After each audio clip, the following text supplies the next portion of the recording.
MSW Media.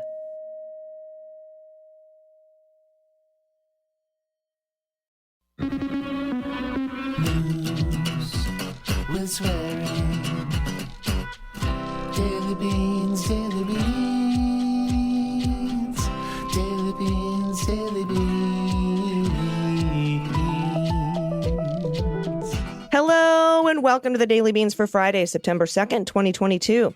Today, the January 6th committee says Newt Gingrich was part of the fraudulent elector scheme and requests his voluntary testimony.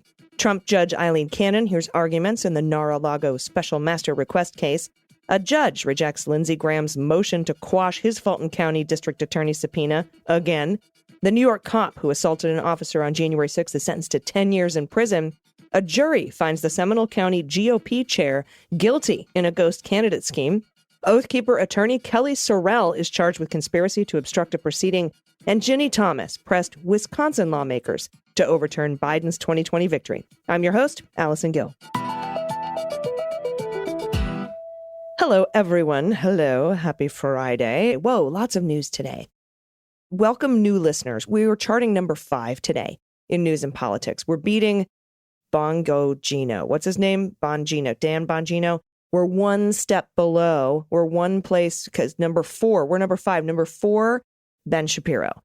So all you got to do is go to apple.co/beans and like and follow us on if you listen on Apple Podcasts, because that's who does the charts.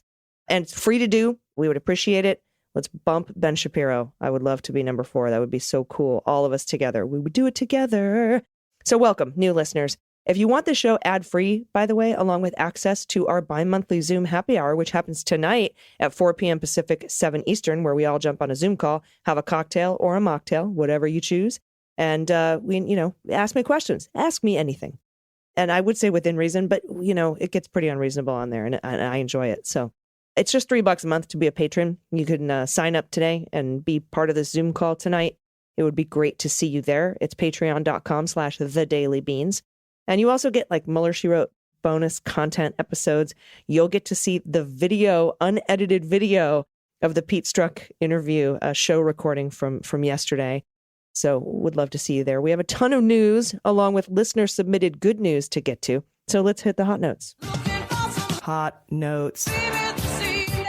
All right, first up, I've decided this is the lead story today. The January 6th committee, we haven't heard from them in a minute. They've sent a letter to one Mr. Newt Gingrich requesting his testimony. According to the letter, Newt sent multiple emails encouraging the Trump campaign to run advertisements urging people to pressure state election officials and legislative officials to overturn the election results and to push election lies, including the conspiracy theory about the suitcases of ballots that ruined the lives of people like Shay Moss and Ruby Freeman. Additionally, the Newt letter says this, quote, information we've obtained also suggests you were involved in the fake elector scheme. On November 12, 2020, you wrote the following to Mark Meadows and Pat Cipollone. Quote, is someone in charge of coordinating all the electors?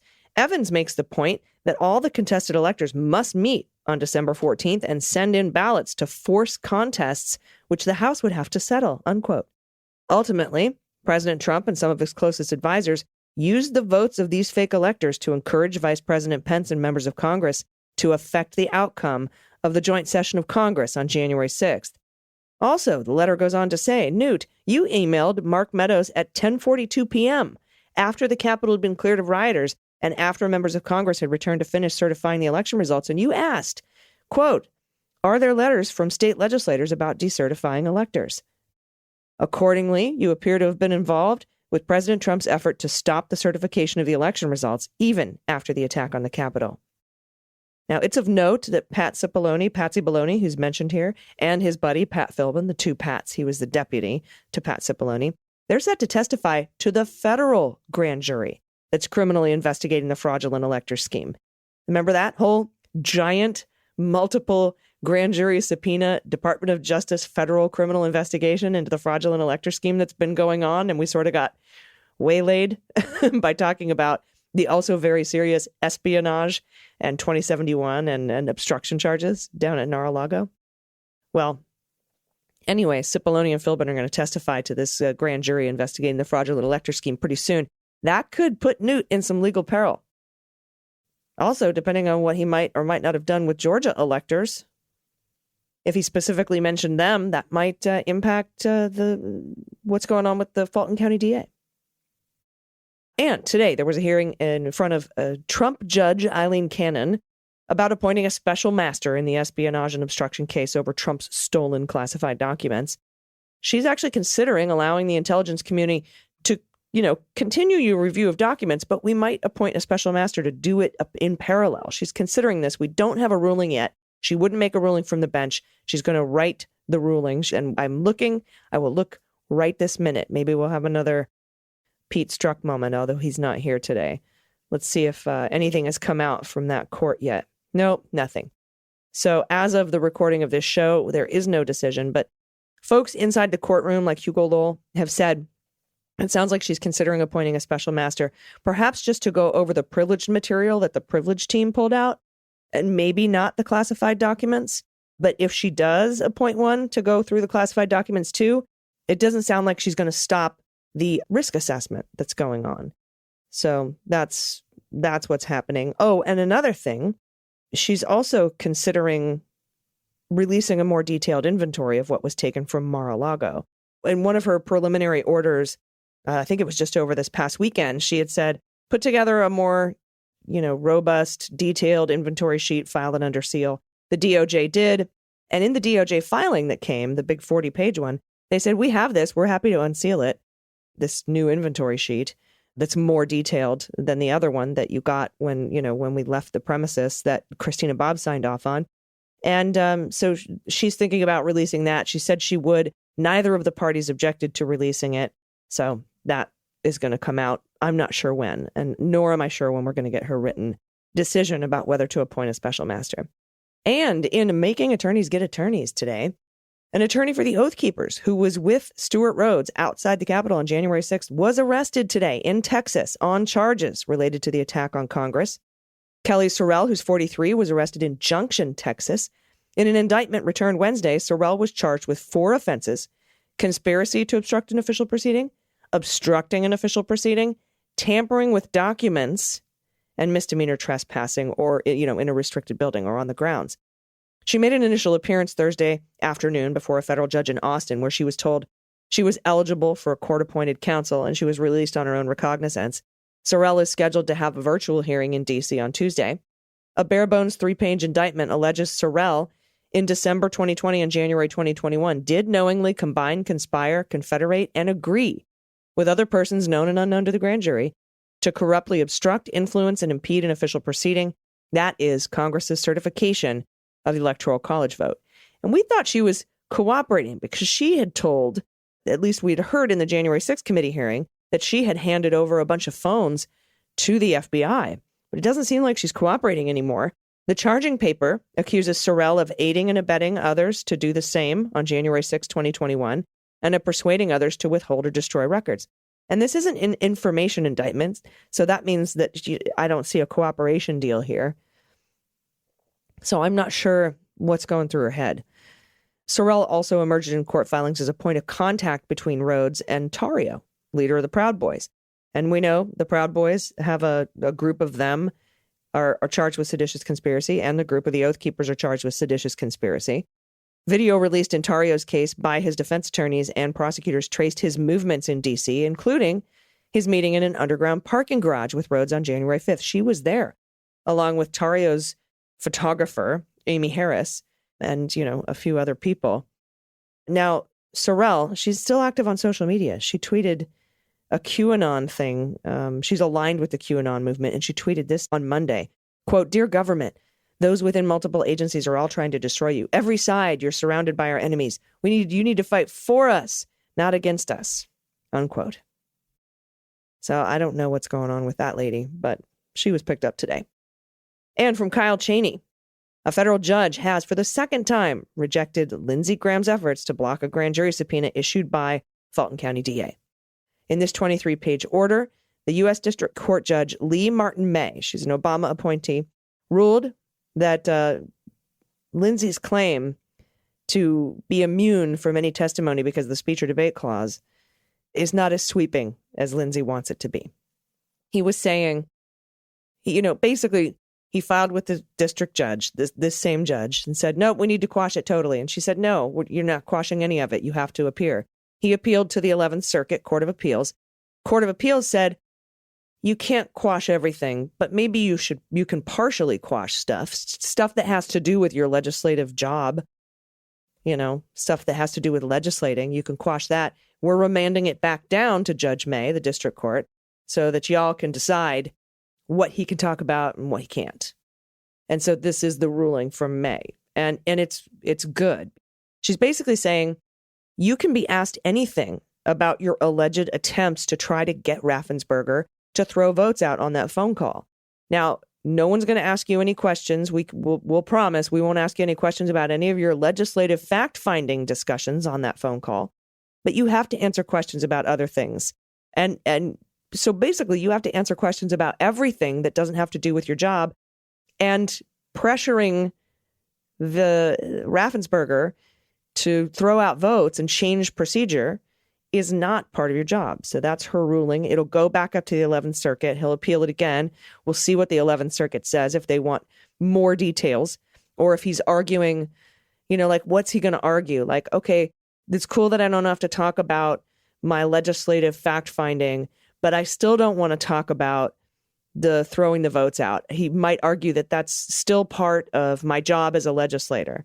And the 11th Circuit, will have to either rely on May's decision, this decision here that says it's not part of your job, or rule another way. But either way, we'll see. This whole grand jury has been extended now, or not extended, but the investigation's been pushed back a little bit till after the election because Kemp has won his bid to not have to testify to the grand jury, even though he's not a target, until after the election. Judge Amit Mehta today has sentenced the New York cop charged with assaulting an officer on January 6th to 10 years in prison, by far the longest sentence imposed on an insurrectionist. The Department of Justice has asked for 17 and a half years in this case, but they didn't get it. They got 10. The defense asked for just no time served. The judge said, I do wish you hadn't come to D.C. that day. I do wish you had stayed home in New York, that you had not come out to the Capitol, because all of us would be far better off. Not just you, your family, and your country. We'd all be far better off, yet here we are. The judge went on to say, there is no doubt in my mind that your conception of what had happened that day, and as you described it, was utterly fanciful and incredible. He lied on the stand. Mehta said that while any violence toward police officers would be bad enough, that the assault occurred as part of a mob attack meant to disrupt the peaceful transfer of presidential power added weight to the crime. Quote, this happened in the context of something bigger. It happened in the context of one of the darkest days in the history of our country. We simply cannot have a country in which people who are on the losing side of an election think you can use violence and physical force to undo that result. We cannot function as a country if people think they can behave violently when they lose an election. And from the Washington Post, Ginni Thomas pressed lawmakers to overturn Biden's victory, not only in Arizona, as previously reported, but also in Wisconsin. And that's according to new emails obtained under the state public records law. The Washington Post reported earlier this year that Ginni Thomas emailed 29 Arizona state lawmakers, some of them twice in November and December 2020. She urged them to set aside Biden's popular vote victory and, quote, choose their own presidential electors, despite the fact that the responsibility for choosing electors in Arizona rests with voters, at least for now. The new emails show that Thomas also messaged two Republican lawmakers in Wisconsin, State Senator Kathy Bernier, and then chair of the Senate Elections Committee, and State Rep Gary Tauchen. He was that before. He's not anymore. Bernier and Tauchen received the email at 10:47 a.m., November 9th. That's just 2 days after they declared for Biden. Virtually the same time the Arizona lawmakers received their verbatim copy of the message from Ginni Thomas. The Bernier email was obtained by the Post, and the Tauchen email was obtained by a watchdog group called Documented and then provided to the Post. So they have them both. Quote, please stand strong in the face of media and political pressure, read the email sent November 9th, just days after major media organizations called the presidency. Please reflect on the awesome authority granted to you by our Constitution, and then please take action to ensure that a clean slate of electors is chosen for our state. Now, the House committee asked Thomas to sit for a voluntary interview back in June. Remember that? She was like, I would love to testify. I want to tell my side of the story. And they're like, come on down. And she was like, no, I don't think I will. That's our Ginni Thomas. And a jury of 6 people found Seminole County GOP chairman Ben Paris guilty today of causing his cousin's name to be falsely listed on an independent ghost candidate Justine Leonati's campaign contributions form. Paris was sentenced to 12 months of probation and 200 hours of community service for this misdemeanor, by the way, in order to pay roughly $42,000. That's what it costs the Florida Department of Law Enforcement to investigate the vote siphoning scheme. Leonati said Paris contacted her in May of 2020 asking her to run in a competitive state Senate race. Though Leonati had not politically run for anything, she had no political experience. When she entered the race, she did no campaigning whatsoever. Her candidacy was central to the scheme. She was promoted as a progressive in an advertising blitz that was apparently intended to draw votes from her Democratic opponent. Now, Paris, who was found guilty today, sat there stoically as the verdict was read and the judge detailed the sentence. He and his attorney, Matthews Bark, declined to comment as they left the courtroom Thursday. Bark, after the verdict, said Paris does not plan to remain in politics and would have to resign from Seminole's GOP chair. Leonati and political consultant Eric Fogelsong also face charges in the scheme. They have pleaded not guilty. Fogelsong has been charged with 3 felonies and 2 misdemeanors, while Leonati has been charged with a felony and 5 misdemeanors. If Fogelsong and Leonati are convicted, they'll share the cost of repaying the Florida Department of Law Enforcement for the investigation. All right. That is the news, my friends. We have a lot of good news submitted. If you have any good news, anything you want to send us, you can do so at dailybeanspod.com. We'll be right back to read that good news after this quick break. Stay with us. After these messages, we'll be right back. Hey, everybody, it's AG. As you know, I've had my Helix mattress for a while now. It's fixed all my sleep problems. It's the coolest thing I've ever done for myself. I love sleeping. It's one of my favorite things. I spend a third of my life doing it, or at least I try to. Very busy these days. But Helix Sleep is a premium mattress brand. They provide tailored mattresses based on your unique sleep preferences and body type. The Helix lineup now has 14 unique mattresses, including a collection of luxury models, a mattress for big and tall sleepers. They even have a mattress made just for kids. So, how do you know which Helix mattress works best for you and your body? Well, they have this cool online sleep quiz. You can take it at helixsleep.com/dailybeans. Takes 2 minutes, and you will find the perfect mattress for you. I took the quiz. I was matched with the Helix Midnight because I am a side sleeper and I like a medium firm bed. The mattress is amazing. It was easy to put together. Also, your personalized mattress is shipped straight to your door free of charge, fast. It's awesome. And Helix mattresses are American-made. They all come with a 10 to 15-year warranty, depending on the model. And you get to try it out for 100 sleeps with no risk. I know you'll love it, but in case it's not the right match, they'll come and pick it up for you for free and give you a full refund. And right now, Helix is offering up to $200 off all mattress orders, plus 2 free pillows for listeners. Just go to helixsleep.com/dailybeans. That's Helix Sleep, HELIX, sleep.com/dailybeans. With Helix, better sleep starts now. Everybody, welcome back. It's time for the good news. Who likes good news? Everyone?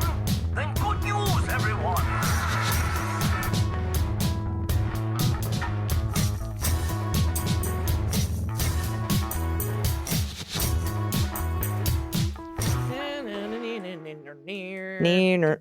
Good news. And if you have any good news, corrections, confessions, if you want to play What the Mutt, where you send in your rescue pup and I try to guess badly what breeds are in there.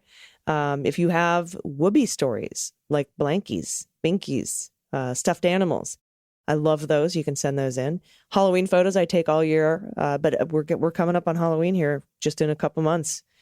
It feels like almost like I love Halloween. I love Q4. I really do. All the holidays. Send in your photos, any of those you want. Adoptable pets in your area. If you don't have pet tax, we charge pet tax. If you have a pet, we love to see a photo of your pet. You can do it all at dailybeanspod.com and click on contact. And again, as you know, Pete Struck joined me for the hot notes and the good news yesterday. If you want to see that full unedited video and some bonus discussion, it's available to patrons. And you can sign up for as little as $3 a month. And if you do it today, you'll be invited to our Zoom happy hour tonight, 4 p.m. Pacific, 7 p.m. Eastern. It's just patreon.com/thedailybeans or patreon.com/Mueller She Wrote, because I do Mueller She Wrote bonus content for patrons as well. And you get this ad-free. You get this show ad-free. All right. So first up, we have a submission from Charles. Oh, I can already see the kitty. Charles, pronouns he and him. I am new to this show, so maybe this has come up already. But since you asked for misheard lyrics, I couldn't understand why the Beans theme song was name-checking musician Liz Phair. The news, Liz Phair, Daily Beans, Daily Beans. Charles, you're not alone. So many people have sent in misheard lyrics, but this is the first time I've heard Liz Phair. Liz Waring is one that comes up, and she's my alter ego. We hear all kinds of great, interesting misheard lyrics with our theme song, which was written and performed by They Might Be Giants, who also do the Daily Show theme song, and one of my favorite bands going back to the 80s. So that was a cool day for me when they got a hold of me and wanted to do the theme song. So I'm so glad you love it. Pet tax attached. This is Pokey, sitting in the porch shade and trying to just keep cool on a summer day. I hope the picture came through. It did, Charles. The preview thumbnail looks like a Bridget Riley painting. Awesome. And look at this baby. You know what I love about void kitties? Void kitties are black cats. Is that in the sun, you can see sometimes secret stripes, and that they're actually red underneath. And the beautiful eyes. Hello, baby. Oh, what a sweetheart. Thank you for sending that in. I love kitty pictures. Next up from Karen, pronoun she and her. When my older daughter was 8, the first Mudcrutch album featuring Tom Petty came out. And as with all Tom Petty albums, I played it regularly in the house and in the car. One of the songs, The Wrong Thing to Do, had 2 swear words in it, and I commented that I probably shouldn't let her listen because of the swearing. Her eyes got big, and I asked her if she realized there were swear words in it. She said, "Is one of them ASS?" She spelled it, which is adorable. I said, yes, that was one. I asked her if she knew what the other one was. She came over to me and whispered in my ear, "Is it son of a Mitch?" It actually works. She's 24 now and getting married next month. Congratulations on that. Congratulations on the wedding. She's getting married next month, but I'll always remember that sweet little girl who didn't want to swear and didn't even know the term son of a bitch. Karen, that's so great.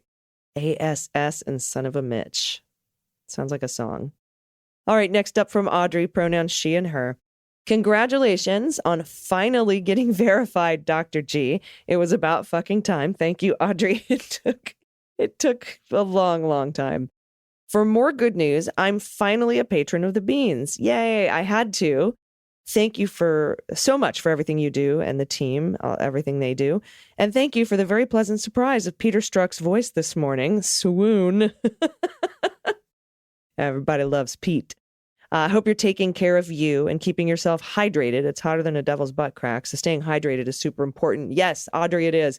My goal every day is to drink a gallon of water. I know it's a lot, but that's usually my goal. I usually get pretty close. Here's my pet tax. This kitty isn't mine. She just decided to come visit with me one day, and now she's taken over my mom's patio. Then there's Valkyrie, my doggy niece, wondering where her treats are. Okay, first of all, this cat is beautiful. I want to pet. It's a gray tabby with the green eyes. Looks super soft.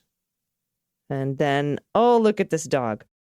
Oh, my God. Is this a Malinois? What is I want to know. It's like a shepherd. The ears are incredible. The ears could pick up top secret radio frequencies from Mar-a-Lago. They're so big. This dog is amazingly beautiful. Thank you for sharing this.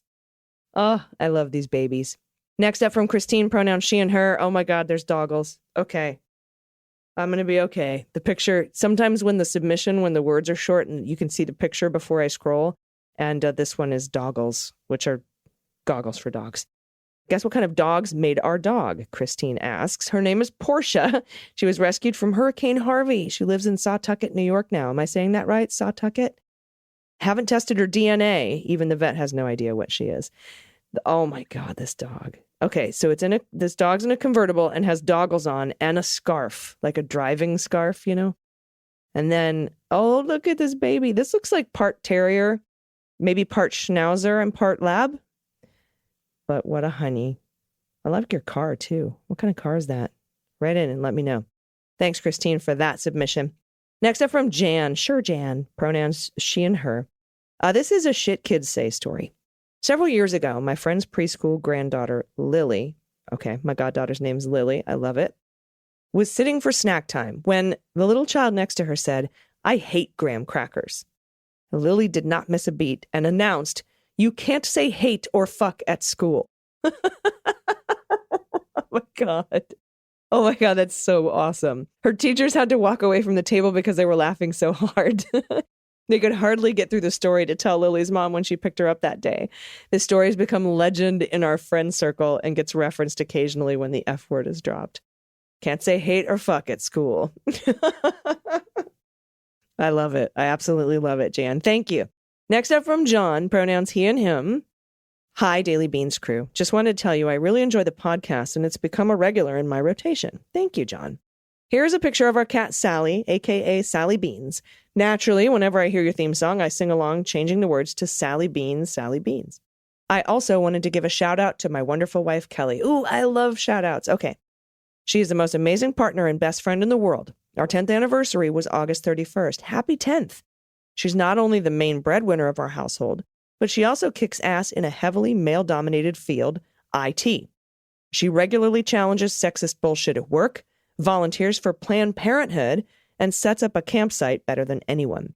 She's also a devoted and loving daughter to a family that can be very difficult to love, which I respect and admire. She always supports me and joins when she can in my own political organizing, local police reform and anti-racism work, of continually questioning whiteness, which I know a lot of cis-het white women would not be so eager to support. She makes me a better feminist ally and a better person in general, and she shares my desire to continually evolve and better understand issues like those affecting transgender, non-binary people, so we can do more to fight for them. P.S. As your love of dogs is wonderfully apparent, I'm also sharing a picture of our late doggy Juniper, who we sadly lost this week in 2020. We have no idea what breed she was, but she was the absolute sweetest dog on earth. She literally never bit and almost never even barked in the 10 years that I knew her. We still miss her dearly and think about our little Junie bear every day. John, this was the coolest thing. Happy anniversary to Kellye and John. 10 years, and what a great shout out. Again, if you want to shout out a spouse, somebody in your life, anybody in your life that you just, our little own CNN heroes. So we'll call them, I don't know, we'll come up with a name for it, and you can just send it in to us, along with any other good news you have. It's dailybeanspod.com. Just click on contact. Look at this. Is this your kitty too, this little gray and white kitty? Because you only talked about the dog, but there's this beautiful cat here too, laying in a very fluffy bed that I wish they made in my size. And this dog, she's just beautiful. She's like a little, kind of like a lab shepherd mix, brindle color, the super soft velvety ears, it looks like. What a honey. Thank you for sending these in. And again, everybody, send me all your stuff. Send me all your good news. Dump it on me, because guess what? Dana's going to be back Monday. And I'm really excited about that. Thanks to Pete for being with me yesterday. And I'll see patrons today at 4 p.m. Pacific, 7 Eastern on the Zoom call. And there might be probably a Mueller she wrote, because I think a Nito Carter Page lawsuit was dismissed this week. I want to talk about that. I'll record a bonus episode for patrons, a bonus episode of Mueller she wrote. Look for that, and look for me and Dana on Monday. Until then, please take care of yourselves, take care of each other, take care of the planet, take care of your mental health, and vote blue over Q. I've been AG, and them's the beans. The Daily Beans is written and executive produced by Allison Gill, with additional research and reporting by Dana Goldberg and Aimee Carrero. Sound design and editing is by Desiree McFarlane, with art and web design by Joelle Reeder with Moxie Design Studios. Music for The Daily Beans is written and performed by They Might Be Giants, and the show is a proud member of the MSW Media Network, a collection of creator-owned podcasts dedicated to news, politics, and justice. For more information, please visit mswmedia.com. MSW Media.